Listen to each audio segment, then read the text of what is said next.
Well, hello, Bart. I'm Lara. Hello, Laura. Nice to meet you. How are you? Oasis, I'm doing wonderful. That's Better and better, as Tom Cruise always says. that's great. So, Yeah. first of all, how are you feeling on the lead up to the festival? I am excited. I'm very pumped. I mean, my great granny was born in the Orkneys, and I used to live in Glasgow on the south side. Yeah. So, we've got so much Scottish talent on this project, from the Yeah. our composer to animators, etc., producers, that it feels like coming home in a way. It's like it's we're just thrilled that we're launching at Edinburgh. Seems like the right spot. Yeah, very fitting by the sound of it. Mm, yeah. So I read that you mentioned Kurtzman's comics scared you when you were young. Mm. And I was wondering, were there any other comics that really gave you a specific emotion? Like he scared you with his work. Was there anyone that really thrilled you? Was there anyone that really excited you? You're talking about comics in general when I was a kid, or or Yeah. sort of the same. Yeah, I mean, I guess I could go. I would grew up a massive Green Lantern fan. So when I was like 6 years old, my dad would take me to the used comic shop, which in those days it was pretty cheap to get used comics, and we just bonded by getting this really gracefully drawn, just space adventurer that just kind of set my mind to wander. And so I followed that path for a while, and then I found out later that Gil Kane, the penciler of that series, Yeah. was known for drawing the best male butts in the industry, which is actually wasn't much of a surprise, because every time you saw Green Lantern fly, he would have you know, Yeah. his rear end would be up in the air for a little bit. So it, Yeah. What a it's title to gain in the industry. yeah, exactly. I don't think that's the thing he's most known for, but he definitely has that as part of his parcel, so to speak. But Yeah. yeah, I mean, comics got me through a lot of things when I was young. I was, went through breakups. I'd just buy more comics. As I got older and, sold comics to go through uni and things like that, I sort of became less attached to it, but really sort of started to expand my palette as to what else is possible through comics. And that's kind of when I came back to Kurtzman, to be honest, because then I could see everything that he was trying to do, and, really dictating his other artists that he worked with to do, and all that kind of stuff. Yeah, because getting to dive into him for this project must have been so interesting because there was a lot of archival stuff that hadn't been seen before. There's a lot of unseen stuff. So how is that sort of getting to sort of dive head first into and see a lot and learn a lot more that hadn't really been done Mm-hmm. before? That's a great question, because I think that Kurtzman is kind of like this hidden domino that basically you hit him, and all of a sudden, this chain reaction happens where you get all these other people like, Gloria Steinem, Terry Gilliam, Robert Crumb, etc. But I think that for us, you know, um, the project sort of started when my friend Gareth, who's in the film, he runs a comic shop. He was posting on social media one day that he met Mrs. Kurtzman, and was going to go draw on Harvey's drunk table. And then I asked him if has anybody done a film on Kurtzman, and then years later, here we are. But there were 36 boxes of Harvey's archives. They were meticulously kept. I mean, he had everything from proofs of his pre-printed comics, to sketches, to doodles, to love letters, to receipts, to lots of bills. I mean, it's so we used everything. We went in there and we went through every one of the 36 boxes, and used what we could to try and get in the head and tell the story of this guy. And there, good thing we did, because there's not actually a lot of existing video of him. We Mhm. were lucky that we found two. And on my last day with the boxes, I was searching through, and I found this one letter from to non-Canadians. It would be an obscure reference to some, 1960s, historical writer, but it was Pierre Burton, and it said something like, "Thank you for appearing on the Pierre Burton show." And I'm like, nobody else would know what this is. So we found out. We thought it would have been taped over, but lo and behold, it's there, and that's what we ended up using for the beginning and ending of the film and Yeah. a few other parts in between. Mhm. Yeah, to get to sort of find those little bits of treasure must have been just, it must have been so exciting in the moment to just sort It was huge. It's like a lot of detective work, way more than I thought. I of, thought that, after watching other films that kind of, were inspiring me as we started down this path, like Montage of Heck, the Kurt Cobain film, or even the film on David Bowie by the same director. There was a lot of, again, pre-existing video and music and textures that you could use, but not so much with Kurtzman. So we had to use his work and his remnants, and yeah. that was actually kind of liberating because we, working with the 2D workshop in Scotland as our animators, really let us go a bit wild with how we could address certain sequences and certain times of his life in the film. Yeah. Because when you started developing this documentary, I'm sure you had an idea in your head of how the direction, what you were going to Yeah. follow, you wanted to Mhm. explore. Was there any of that archival that you found that really changed that you found like this one thing that you didn't expect and then it took it another way? Or did it sort of everything fall into place? Yeah, no, no, it definitely didn't fall into place. It was more like a puzzle. And I think that the intention at the beginning was that I wanted to have Harvey tell as much of his own story as possible and to really keep it tight around his inner circle of the people who are still with us. So when we first got the ability to do the film, we ran out and filmed as many of the dear old folks who used to work with Harvey that we could. And so as a result, we've got the last interview with Al Jaffe and the last with his wife, Adele Kurtzman, etc. And very grateful for it. Um, but diving through the boxes also gave us these other hints of places to go and questions to ask. And there was actually a little cartoon that didn't make it into the film, but it's Matt Groening from The Simpsons used to write this comic strip called Life in Hell, and there was a little piece of paper uh, saying something like, "This guy is really good, but what should we do?" So Harvey even then was considering, was still talent scouting, which is what he was so good at. And I sent that to Matt. I haven't heard back yet, but I hope that he finds some chuckles out of that.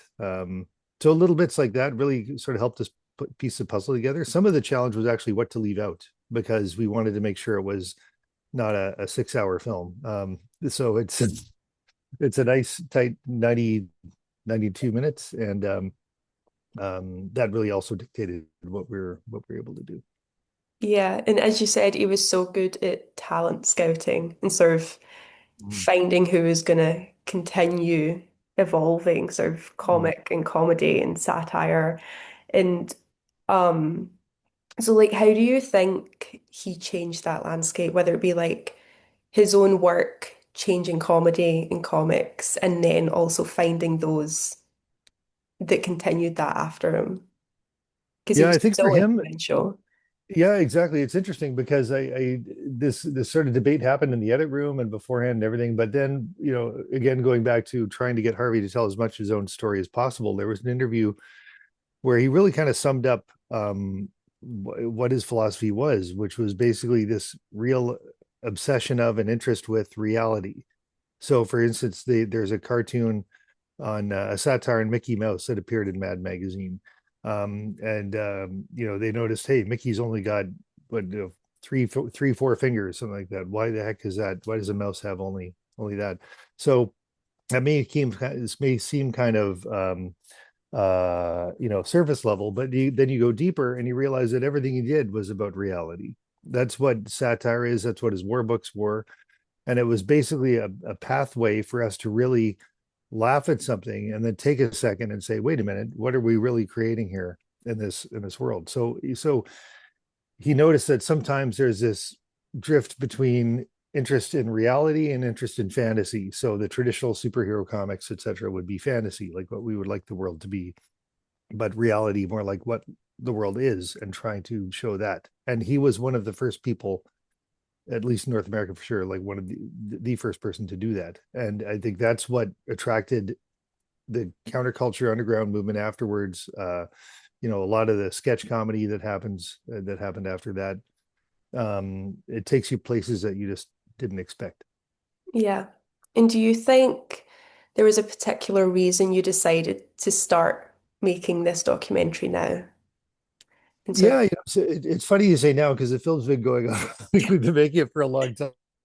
As any documentarian will tell you, things take longer than you expect sometimes. But we had COVID in the middle and things like that as well. So, um, I think for me, it started with um, not necessarily being a super fan, but being aware and respectful of like, hey, there's this, one of the Mount Rushmore, one of the the icons of uh, of cartooning, and there's no film on him. I think that would be interesting to look at and explore, and that's how it started. Um, but then as it went further, again, it's like, what does that tell you? It's not just raise the pom poms and go, wow, Harvey was an amazing guy, and just have a lot of modern day experts talk about how amazing he was. yeah, It's really trying to understand his process. Um, as we say, this kind of interest in reality versus fantasy, yeah, and what that tells us about the world that we're in now. And I got to tell you, with the state the world's in right now, his worldview is very useful because satire can, again, make us laugh and then stop for a second and say, why are we laughing? What have we created? And, with all I mean, we don't need to get into it, but all the conflicts in the world, yeah. all that kind of stuff, we're creating something, and it's a bit safe to laugh at something to make it absurd at the beginning, but then you get to have a real conversation. And I think that's what this film has kind of taught me along the way, is that feeling of the kind of safety of being able to laugh and then getting to that next level. Do you think Harvey's comics could be adapted one day into sort of a bigger scale, or do you think maybe as they are as comic books and sort of just your documentary, for example, spreading his legacy would Yeah, fit better for that? it's interesting because I think if Harvey were still alive, he'd I was saying to somebody the other day, he might have, he had a big chip on his shoulder. He had like a real, way he wanted to see things done. And I think he might have relaxed enough to actually let other people have control enough that maybe some of his films would have been, more films would have been made of his stuff, or he would have participated in the making of those things. I think something like Little Annie Fanny has not aged well, so I don't think that would, even though that was something that he was attached to for a long time. Um, to do. I mean, there'd have to be a lot of changes to kind of make that film a go. But I think other things like his war books in particular is what I'm thinking. I think there could be something done there. Yeah, I think there could be some um real thought about that kind of stuff. And otherwise, a lot of his work was so of the moment and satirical that I think it's maybe he would kind of say, okay, how would that's his language, how would you use that in today's world? I think that's probably what would happen. Where something like a Jack Kirby piece is kind of more timeless. Like it's Yeah. all about, gods and monsters and grand scale cosmic ideas. Where Harvey was very human in a lot of ways. So that Yeah. was his strength.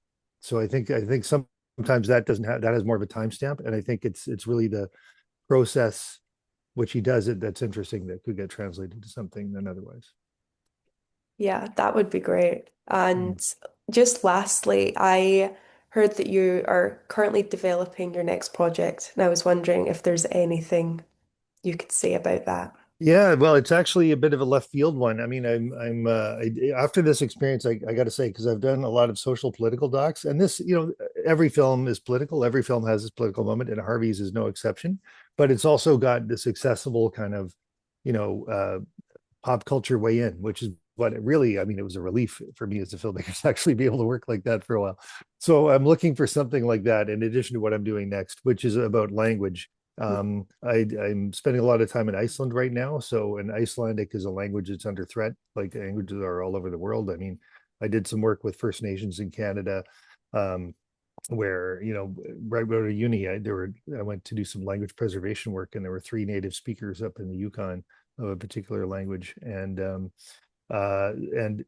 there's something I think that we can do that's kind of funny about the pervasiveness of English in smaller communities and things like that, that will where we can talk about preservation of culture, preservation of ideas, and language is the key way of expressing that. That we're trying to go for. There's a guy who up in the north of Iceland who wears Bermuda shorts with a big beard, and is called Icelandic Iceland's what do you call it, the pastor of Iceland. He's a guy who's all about trying to preserve the language.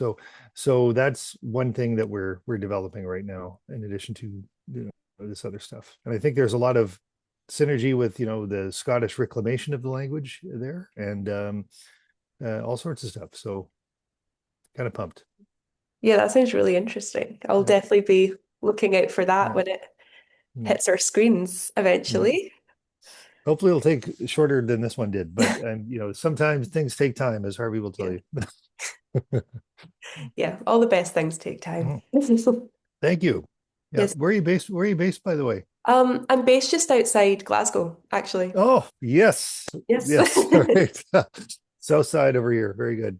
Love it. Yeah.